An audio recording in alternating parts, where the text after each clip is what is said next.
En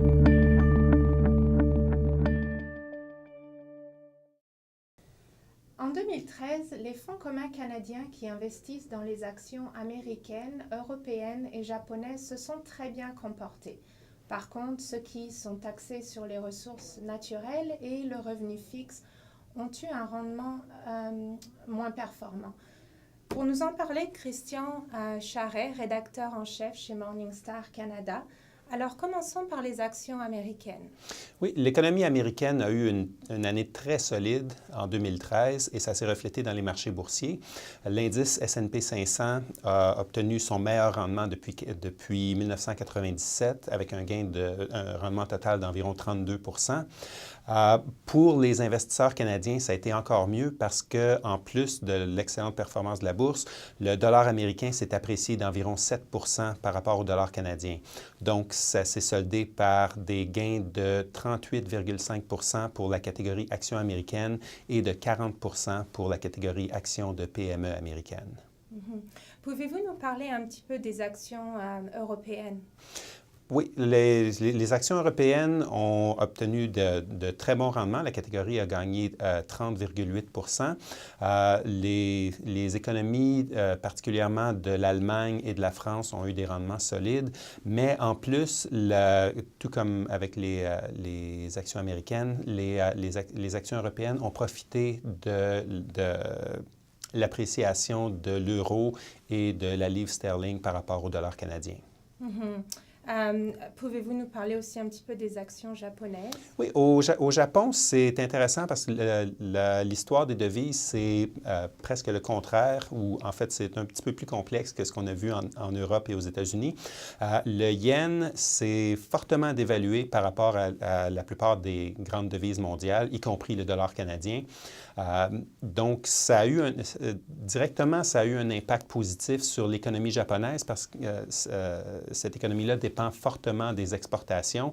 Donc, un yen plus faible signifie que les exportations japonaises sont plus attrayantes pour les acheteurs internationaux. Donc, ça a vraiment eu un impact positif sur les grands exportateurs japonais qui représentent une bonne portion de leur économie. Par contre, pour les investisseurs canadiens, ça signifie que ils n'ont pas pu profiter de la pleine valeur de l'augmentation boursière japonaise. Donc, on a vu en devise locale, le Nikkei s'est apprécié de presque 57 Par contre, la catégorie actions japonaises a gagné seulement 38 Les fonds d'action canadiennes ont été très robustes également, n'est-ce pas? Oui, si on parle sur une base absolue, oui, les rendements ont été très positifs.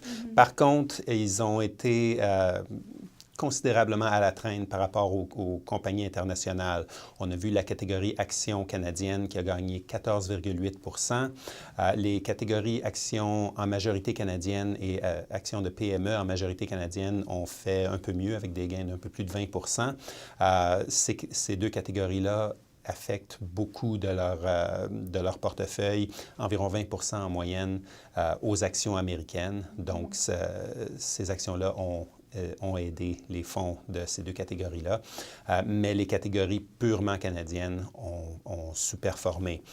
C'est en grande partie une question de secteur. Le secteur des matériaux a eu un rendement très négatif. Le secteur a perdu environ 30 pendant l'année et c'est un secteur qui représente une très forte proportion de l'économie canadienne. Donc, c'est ce qui a attiré les rendements vers le bas. Et en même temps, un des secteurs les plus performants de l'année, Action des soins et de la santé, est très peu représenté dans l'économie canadienne. Donc, les investisseurs canadiens n'ont pas vraiment pu profiter de la hausse de ce secteur-là en investissant seulement dans les fonds canadiens. Par contre, les gestionnaires actifs de fonds ont quand même réussi à battre l'indice. Le S&P TSX composé a gagné environ 13 et donc la catégorie actions canadiennes avec un gain de 14,8 a réussi à surpasser l'indice, en grande partie en sous-pondérant le secteur des matériaux. D'accord. Passons enfin aux catégories qui ont été moins performantes pendant l'année. Bon, au bas du tableau, pour ceux qui ont suivi les développements pendant l'année, il n'y aura pas trop de surprises. C'est la catégorie actions des métaux précieux avec une perte de 48,2 % pendant l'année. Cette catégorie-là a été en chute libre tout au long de l'année, surtout en raison de la baisse du prix de l'or. Les grands producteurs d'or sont très exposés au prix de la marchandise et même avec un effet de levier. Donc, même une faible chute du prix de l'or a un impact démesuré sur ces compagnies-là. Donc, ça a été vraiment désastreux pour les producteurs d'or.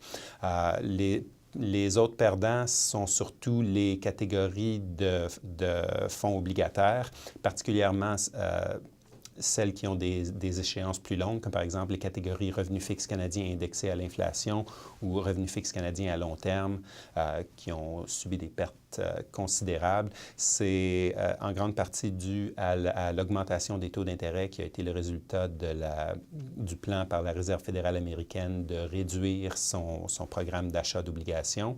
En fait, l'annonce a été faite en décembre, mais c'était déjà anticipé depuis beaucoup plus tôt dans l'année.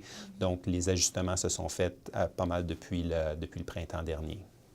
D'accord. Merci beaucoup, Christian. Et si vous désirez plus de détails sur les rendements pendant l'année, vous pouvez cliquer sur un lien au bas du lecteur vidéo. Merci.